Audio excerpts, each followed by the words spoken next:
Hello दोस्तों, good morning. आज Rajasthan GK point की ऑनलाइन पाठशाला में आपका स्वागत। आज हम राजस्थान ज्योग्राफी के पॉइंट ऑफ व्यू से हर टॉपिक की शुरुआत करेंगे अपने सिलेबस के अकॉर्डिंग, जिसमें अपना पहला टॉपिक है राजस्थान एक परिचय। राजस्थान एक परिचय की शुरुआत अपन करेंगे और मैं आपसे मोटी मोटी दो चार बातें कर लूँ। राजस्थान एक परिचय जब अपन पढ़ते हैं ना राजस्थान के बारे में, तो सबसे पहले हमें इस टॉपिक से संबंधित कुछ अपने बिंदु होते हैं जिनका अपन जिक्र करते हैं। जैसे सबसे पहले हम बात करते हैं कि राजस्थान के नामकरण की, कि राजस्थान का नामकरण को लेकर क्या क्या पहलू हैं। इस नामकरण को लेकर प्राचीन काल से लेकर आज तक, एंशिएंट टाइम से मॉडर्न एरा तक कौन कौन से विद्वानों ने किन किन नामों का जिक्र किया है, क्या क्या नाम लिए गए हैं, उन नामों की चर्चा अपन करेंगे।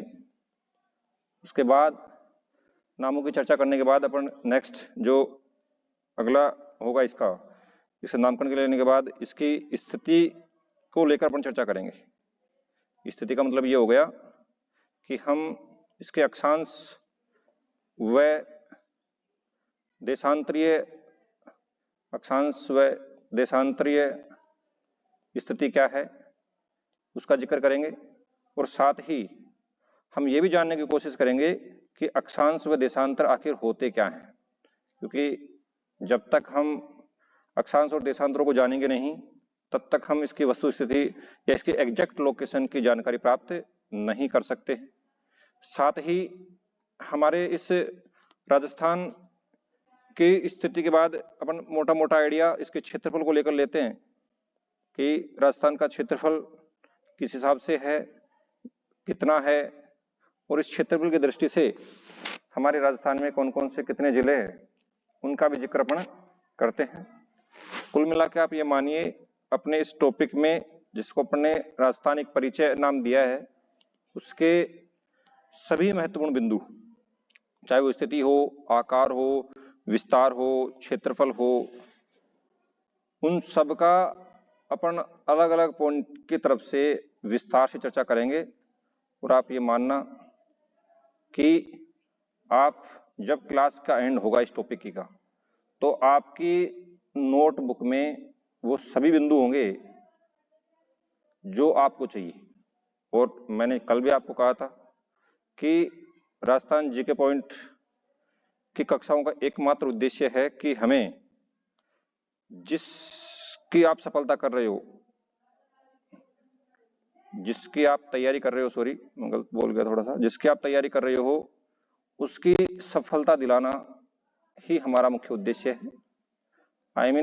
आपको वो कंटेंट मिले जिससे कि आप सफल हो जाओ और आपको जो नौकरी की तैयारी आप कर रहे हो वह नौकरी आपको प्राप्त हो जाए। इसी की चर्चा अपन करेंगे। तो दोस्तों हम शुरू करते हैं राजस्थान एक परिचय। और राजस्थान एक परिचय में सबसे पहले जैसे मैंने बताया आपको कि अपन चर्चा करते हैं नामकरण को लेकर, कि राजस्थान का जो नामकरण आज हम सुन रहे हैं, जो राजस्थान नाम अपन सुनते हैं, लेते भी हैं, यह नामकरण तो हमें प्राप्त हुआ 26 जनवरी 1950 को, लेकिन इससे पहले भी यह तो नामकरण की संवैधानिक पुष्टि थी हमारे संविधान में, लेकिन इस संवैधानिक पुष्टि से पहले हमारे इस प्रदेश के लिए अलग अलग विद्वानों ने अलग अलग टाइम में अलग अलग नामों का उल्लेख किया है, और जिसके अपन 1 to 1 चर्चा करेंगे।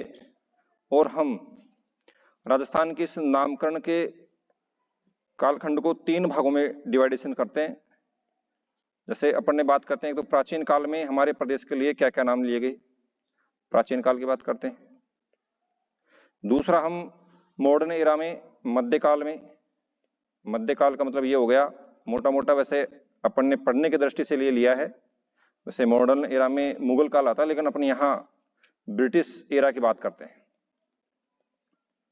और ब्रिटिश एरा के बाद जो आधुनिक काल में हमारे प्रदेश के लिए क्या क्या नामकरण लिए गए आधुनिक काल में, उनकी चर्चा करते हैं। और उनकी चर्चा अपन करते हैं। हमारा देश आजाद हुआ 15 अगस्त 1947 को, उसके बाद की अपन चर्चा करते हैं।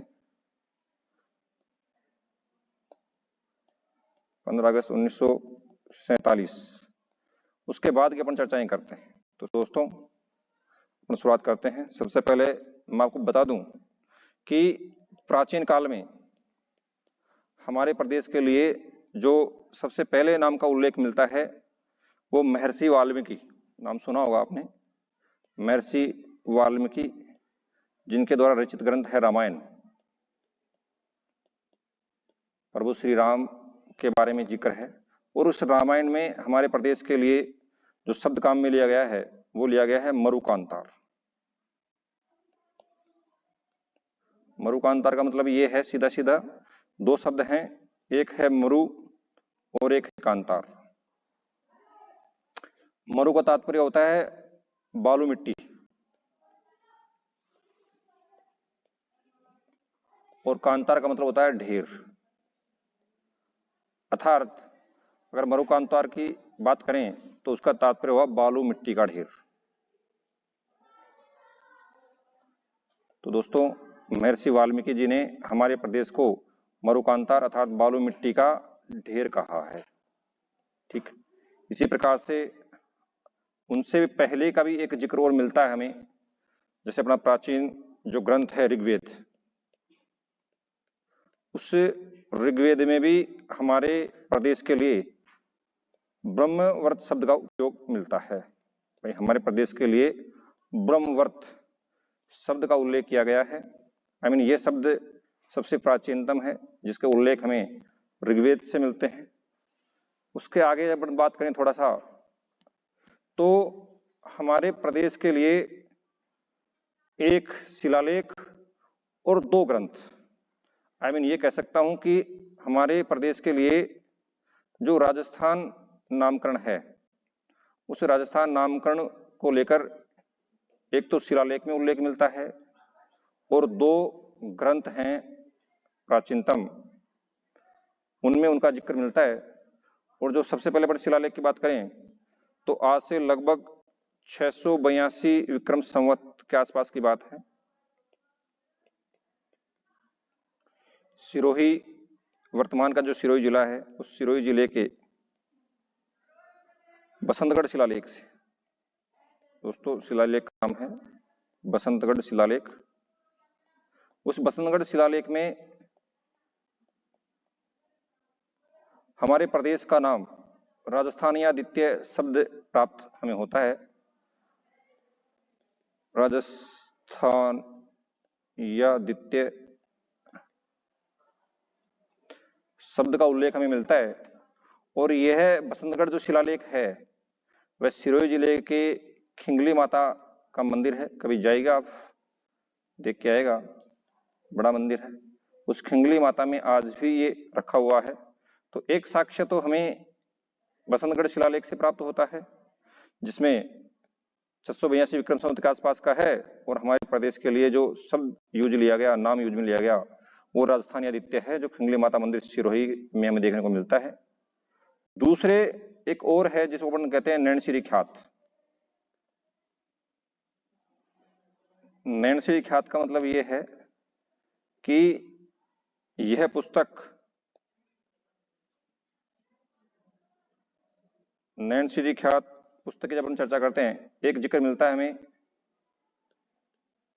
नैनसिरी ख्यात। और इस नैनसिरी ख्यात की रचना हुई थी लगभग 1665 के आसपास। रचनाकार थे स्वयं मोहनोत नैनसी, मोहनोत नैनसी। और एक चीज और आप याद रखिएगा, मोहनोत नैनसी के लिए जो चीज आपको सबसे इंपॉर्टेंट याद रखनी है वो है कि इन्हें राजपूतानी का, इन्हें राजपूताने का अबुल फजल कहा जाता है। राजपूताने का क्या कहा जाता है दोस्तों? अबुल फजल। राजपूताने का अबुल फजल कहा जाता है। और राजपूताने का अबुल फजल की उपाधि देने वाले विद्वान थे मुंशी देवी प्रसाद। तो दोस्तों मोहम्मद नैनसी ख्यात को लेकर हमारी जो डाउट्स थे वो क्लियर है। सबसे पहले 1665 में इसका उल्लेख नैनसी ख्यात के रूप में मिलता है, स्वयं मोहम्मद नैनसी ने लिखी है, जिन्हें राजपूताने का अबुल फजल कहा जाता है, और कहने वाले विद्वान का नाम था मुंशी देवी प्रसाद। दोस्तों हमें एक और उल्लेख मिलता है जिसको अपन कहते हैं राजरूपक ग्रंथ। क्या कहते हैं? राजरूपक ग्रंथ। और ये राजरूपक ग्रंथ लिखा गया 1731 में, और इस ग्रंथ के अंदर भी हमारे प्रदेश के लिए राजस्थान शब्द का उल्लेख मिलता है, और इसके रचनाकार थे वीरभान। तो दोस्तों प्राचीन काल के नामकरणों को लेकर अपन ने मोटा मोटा एक आइडिया लिया है। आइडिया लेने का मतलब यह है कि जो शब्द काम मिले, जैसे अपन ने कहा कि ऋग्वेद काल में हमें इसके लिए ब्रह्मवृत काम में लिया गया। ऋग्वेद में इसके लिए क्या काम में लिया गया? ऋग्वेद काल में इसके लिए ब्रह्मवृत शब्द का उपयोग किया गया। इसी प्रकार महर्षि वाल्मीकि के द्वारा सबसे पहले उनके ग्रंथ रामायण में मरुकांतार शब्द का उपयोग किया गया। मरुकांतार दो शब्दों से मिलकर बना है, मरु प्लस कांतार, जिसमें मरु का तात्पर्य होता है बालू मिट्टी और कांतार का मतलब होता है ढेर, अर्थात बालू मिट्टी का ढेर। इसी प्रकार राजस्थान के नामकरण को लेकर फिर आपने चर्चा की कि एक तो शिलालेख है और दो ग्रंथ हैं। शिलालेख का नाम है बसंतगढ़ शिलालेख, जो 682 विक्रम संवत के आसपास का है, जो सिरई के खिंगली माता मंदिर में आज भी है, जिसमें हमारे प्रदेश का नाम राजस्थान आदित्य शब्द का उल्लेख हमें मिलता है। उसी प्रकार दो विद्वानों का जिक्र अपन ने किया, एक है वीरभान और एक है मुणोत नैनसी। और मुणोत नैनसी की बात जब अपन करते हैं तो उन्होंने अपनी पुस्तक की रचना 1665 में की थी, जिसका नाम है नैनसी ख्यात। और इस नैनसी ख्यात में इसने हमारे प्रदेश को राजस्थान शब्द का उल्लेख हमें प्राप्त होता है।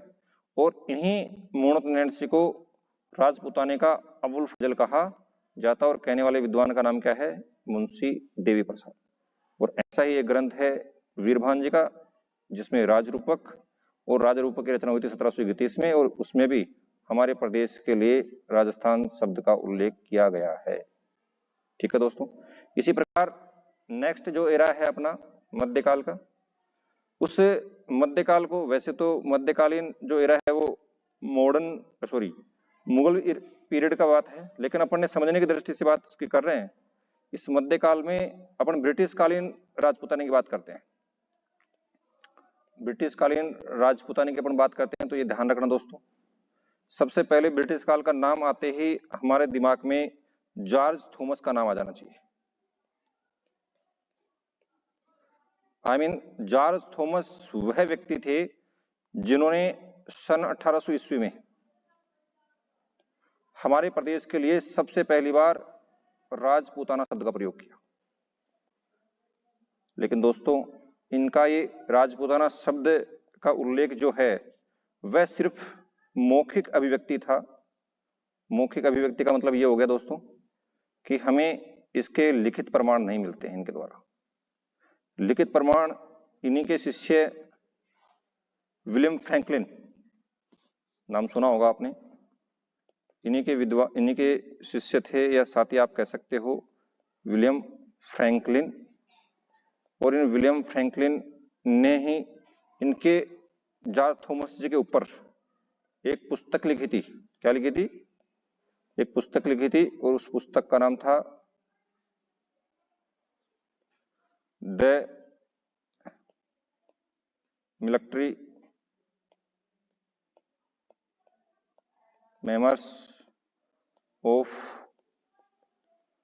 George Thomas. और यह पुस्तक इनके द्वारा लिखी गई थी 1805 में।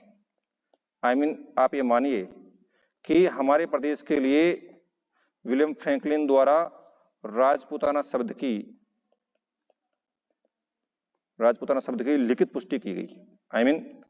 हमारे प्रदेश के लिए राजपूताना शब्द सबसे पहली बार विलियम फ्रैंकलिन द्वारा अपनी पुस्तक the military memoirs of George Thomas में 1805 में राजपूताना के रूप में किया गया। दोस्तों अपन इससे आगे चलते हैं। तो एक और विद्वान हैं जिनका नाम हमें याद रहना चाहिए, जिनका नाम है कर्नल जेम्स टोड। नाम सुना होगा आपने। मैं कर्नल साहब की थोड़ी सी जिक्र कर दूं। आप बहुत ही प्रतिभावान व्यक्ति थे, जिनका इतिहास से कोई लेना देना नहीं था। ये इतिहास के स्टूडेंट नहीं रहे अपने पढ़ाई के दौरान, ये विज्ञान में रुचि रखने वाले विद्वान थे। लेकिन देखो, इन्होंने अपने राजपूताने के इतिहास का इतना अच्छा काम किया, इस कारण इनको राजस्थान इतिहास का जनक भी कहा जाता है। राजस्थान इतिहास का जनक भी इनको कहा जाता है। और कर्नल जेम्स टोड को तत्कालीन ब्रिटिश भारत ने हमारे पश्चिमी राजस्थान, पश्चिमी भारत की बात कर सकते हैं अपन, पश्चिमी भारत का पॉलिटिकल एजेंट, पीए, क्या बनाकर भेजा? पॉलिटिकल एजेंट, पीए बनाकर भेजा। और उसी पश्चिमी राजस्थान में हमारा रजवाड़ों का शहर राजपूताना आता था। पर्टिकुलर रूप से ये राजपूताना के पॉलिटिकल एजेंट नहीं थे, पूरे पश्चिमी भारत के पॉलिटिकल एजेंट थे। क्योंकि राजपूताना इसके अंतर्गत आता था, तो इनका इंटरेस्ट इन रजवाड़ों के बारे में हुआ। और रजवाड़ों के बारे में जब हुआ तो इनके इंटरेस्ट के अनुसार ही, तत्कालीन समय में ऐसे कोई साधन तो थे नहीं, और ये अपने घोड़े के द्वारा इन्होंने पूरे के पूरे राजपूताने का अध्ययन किया। राजपूताने का अध्ययन घूम घूम कर किया, क्योंकि ये अपना अधिकांश कार्य घोड़े पर घूमकर चलते थे। तो आपको यह भी ध्यान रखना है कि इन्हें घोड़े वाले बाबे के नाम से भी जाना जाता है, घोड़े वाला बाबा। और ये घोड़े वाला बाबा जो शब्द इनके लिए यूज लिया गया, वो सबसे पहले ये सुनने में आता है कि ये कोटा की तरफ गए थे, और कोटा के निवासियों ने इनको देखकर इनकी रुचि और इनके ग्रंथों के संग्रह के आधार पर इनको घोड़े वाले बाबा की उपाधि दी। मैं कर्नल साहब की और बातों का जिक्र करूं, इससे पहले थोड़ा सा मैं एक चीज और बता देता हूं कि इनके घोड़े का नाम भी बजराज था। और उस बजराज पर बैठकर ही इन्होंने पूरे के पूरे राजस्थान के ऐसे ऐसे क्षेत्रों का अध्ययन किया, ऐसे ऐसे क्षेत्रों का पता लगाया जिसके बारे में पहले कभी किसी ने कोई कल्पनाएं नहीं की थी। और जब ये यहाँ के पॉलिटिकल एजेंट रहे, तो सभी अध्ययन बिंदुओं को इन्होंने कलेक्शन किया। और कलेक्शन करने के बाद जेम्स टोड साहब ने, जब इनका यहाँ से वापस इनको ब्रिटिश सरकार द्वारा अपने देश में बुला लिया गया, ब्रिटेन में बुला लिया गया, तो वहां उन्होंने अपने द्वारा रचित जो बिखरे हुए पुस्तकें थी, उन पुस्तकों को एक जगह एकत्रित किया, या अपने बिखरे हुए ज्ञान को एक स्थान पर एकत्रित किया। और एक 1829 में इनके द्वारा एक पुस्तक लिखी गई, जिसका प्रकाशन हुआ लंदन में।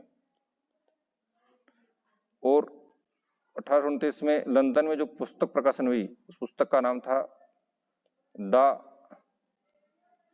एनालस एक्टिविटीज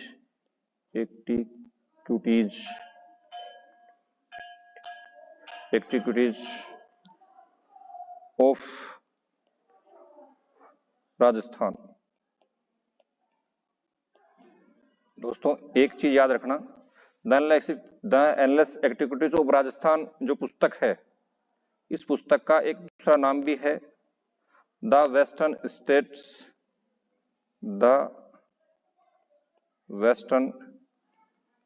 स्टेट ऑफ इंडिया।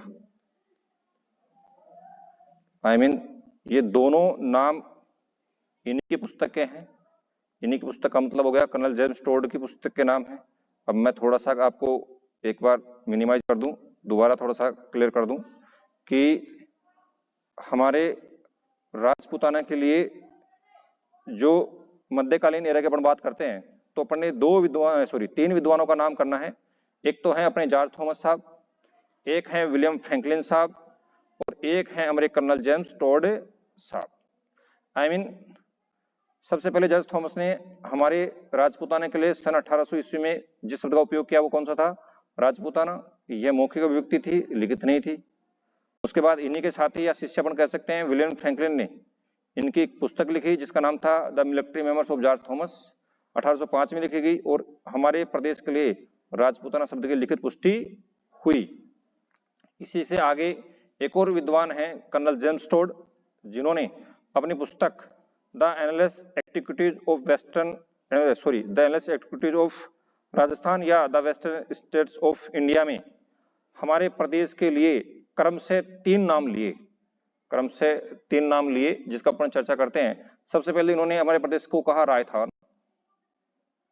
रायथान के बाद इन्होंने इसको क्रम से कहा रजवाड़ा और रजवाड़ा के बाद फिर इन्होंने इसको कहा राजस्थान।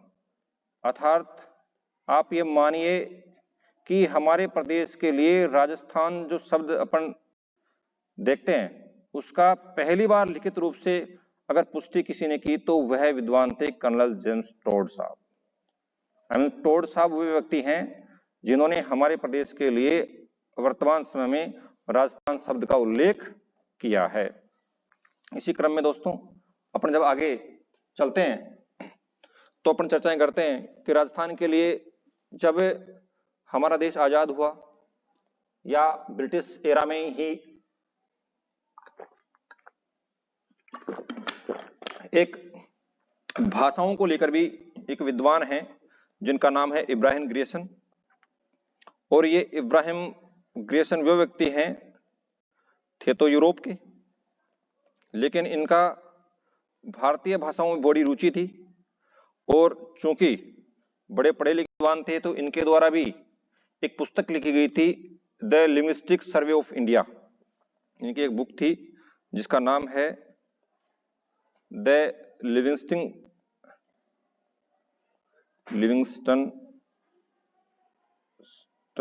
Survey of India.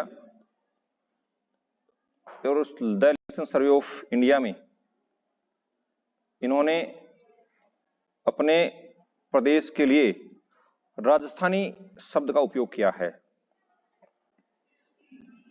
और यह राजस्थानी शब्द इनके द्वारा ये पुस्तक लिखी गई थी 1912 में और 1912 में हमारे प्रदेश के लिए राजस्थानी शब्द का उल्लेख इनके द्वारा किया गया है। दोस्तों इसी क्रम में आगे अपन चर्चा करते हैं तो हमारे देश को आजादी मिली 15 अगस्त 1947 को और 15 अगस्त 1947 को आजादी मिलने के बाद तत्कालीन भारत सरकार के गृह मंत्री श्री वल्लभ भाई पटेल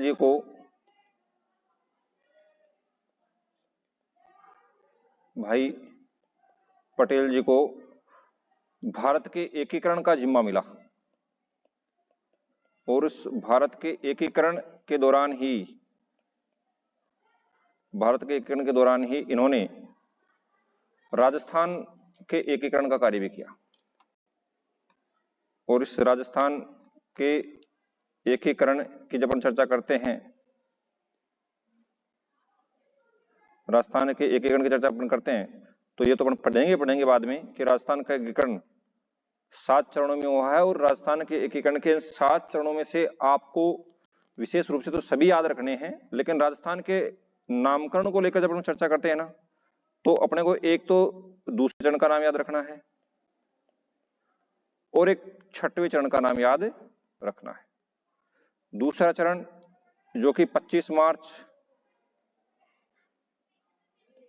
1948 को हुआ और इस 25 मार्च 1948 को इस चरण में जो कि राजपूताने की पूर्व की 9 रियासतों का एकीकरण हुआ। इस कारण 25 मार्च 1948 को पहली बार आजाद होने के बाद हमारे प्रदेश के लिए पूर्व राजस्थान संघ शब्द का उपयोग किया गया। अपन ये कह सकते हैं कि आजादी के बाद हमारे राजपूताने के लिए राजस्थान के एकीकरण के 7 चरणों में से दूसरे चरण में, जो कि पूर्वी राजपूताने की रियासतों का एकीकरण हुआ था, 9 रियासतों का, उन 9 रियासतों में से पहली बार पूर्व राजस्थान संघ का इस्तेमाल किया गया।